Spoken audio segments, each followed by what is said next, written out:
আপনার ইউনিয়ন, মনে করেন নিশ্চিন্তপুর গ্রাম, আমাদের এখনো গ্রাম পর্যায়ে করি নাই, কোথাও গ্রাম পর্যায়ে সংগঠিত হলে কোনো অসুবিধা নাই, আমরা তো গ্রাম সরকার করেছিলাম। সেই গ্রামের বিএনপির সভাপতি, ওনার দায়িত্বটা কি? ওই গ্রামের বিএনপিটাকে সংগঠিত করা।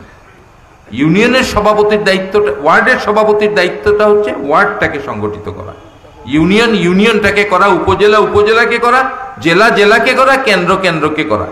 কাজেই আপনার সাথে কিন্তু অটোমেটিক্যালি খালেদা জিয়ার সম্পর্ক হয়ে যাচ্ছে। শেখ হাসিনার সাথে আপোষের জন্য খালেদা জিয়া একটু সম্মতি দেখ, চেষ্টার কোনো ত্রুটি নাই, শেখ হাসিনার কোনো ত্রুটি করে নাই। বুবু তুমি নির্বাচনে যাও, আমি সমস্ত কিছু ব্যবস্থা করছি, তোমাদের বিরুদ্ধে কারোর বিরুদ্ধে মামলা মোকদ্দমা থাকবে না, আমরা মিলেমিশে দেশ চালাবো, তুমি মতামতটা দাও। খালেদা জিয়া বলেছেন অবৈধ সরকারের অধীনে যারা মানুষের ভোট কেড়ে নেয় তার অধীনে আমি নির্বাচনে যাব না। তার এই আপোষহীনতার কারণে মৃত্যুর মুখে তিনি গিয়েছেন। আমরাও ভাবি নাই খালেদা জিয়া বাঁচবেন, তিনিও ভাবেন নাই বাঁচবেন। বদ্ধ ঘরে আটক রাখা হয়েছে, প্রস্রাব পায়খানারও জায়গা নাই, ইঁদুর তেলাপোকা ছাড় পোকা এদের সাথে তার বসবাস। রাত্রিবেলা হঠাৎ করে ইঁদুর এসে গায়ের উপর লাফিয়ে পড়ে, তিনি চিৎকার দিয়ে উঠেন, বেহুশ হয়ে যান। ডাক্তারদের দ্বারা তাকে মেরে ফেলার চেষ্টা, ইঞ্জেকশন দেওয়া, সব কিছু হয়েছে। তবু বিএনপিটার হাল উনি ছাড়েন নাই, জীবনের মায়া করেন নাই, দলটাকে সংগঠিত করেছেন। আপনি ওয়ার্ডের প্রেসিডেন্ট, ইউনিয়নের প্রেসিডেন্ট, উপজেলার প্রেসিডেন্ট, জেলার প্রেসিডেন্ট, আপনি কেন তার চরিত্র ধারণ করতে পারবেন না? তাকে জেলে রাখবেন আর আপনি ফুচুর ফুচুর করবেন আওয়ামী লীগের সাথে, এইটা তো হতে পারে না।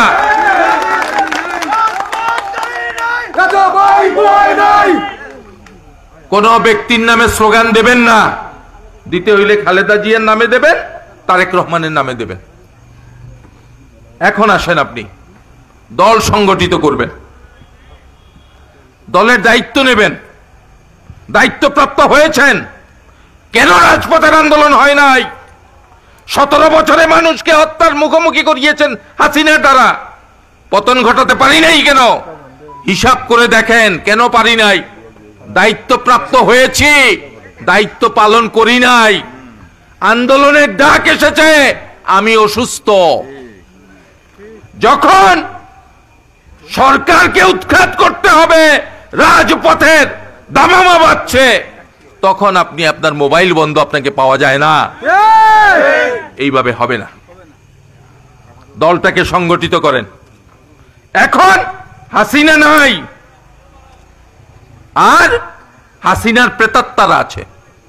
এখন হাসিনার আওয়ামী লীগ নাই, দেশকে ধ্বংস করার রাজনৈতিক শক্তিরা আছে।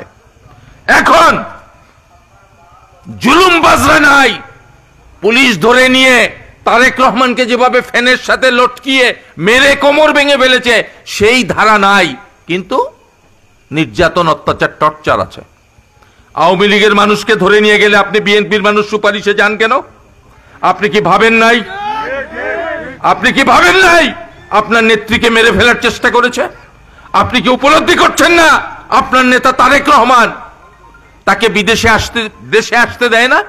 তাইলে আপনার এত দরদ কেন? দরকারটা কি? আপনি আপনার দল সংগঠিত করেন। আজকে কেন এই অবস্থা হবে? 6-7টা মিটিং করেছে, সফল মিটিং, এটাও সফল মিটিং প্রতিকূল পরিবেশের মধ্যে। এখনো যদি দলকে সংগঠিত না করেন, দল আপনাকে ক্ষমা করবে না। এখনো যদি দলের অবস্থা উপলব্ধি না করেন, দল আপনাকে ভালোবাসবে না। এখনো যদি দলের ঝান্ডাকে দৃঢ়তার সাথে উড্ডীন না করেন, মানুষ আপনাকে ক্ষমা করবে না, মানুষ আপনাকে বেঈমান মুনাফিক বলবে। সেই দিক থেকে দলটাকে সংগঠিত করেন।